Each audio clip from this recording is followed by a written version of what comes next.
আজকে ঈদ, তো সবাই ফ্রি, এই জন্য চলে আসলাম এখানে মালয়েশিয়ার বিখ্যাত তিতিওয়াংসা পার্কে।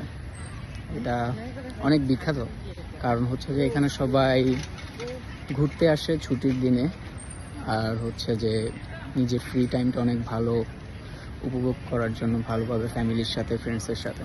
তো আমরা চলে আসলাম আজকে। অনেক সুন্দর পার্ক। এটা হচ্ছে পার্ক। ওরা সাইকেল চালাইতেছে।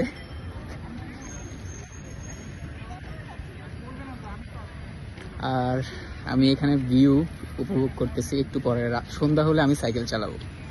কারণ হচ্ছে যে এখন আমি টাইমটা ওয়েস্ট করতে চাইতেছি না, কারণ হচ্ছে যে এখন দিনের বেলা এত ভালো ভিউ আসে, মানে ছবির জন্য, আর ভিউটা উপভোগ করা যায়।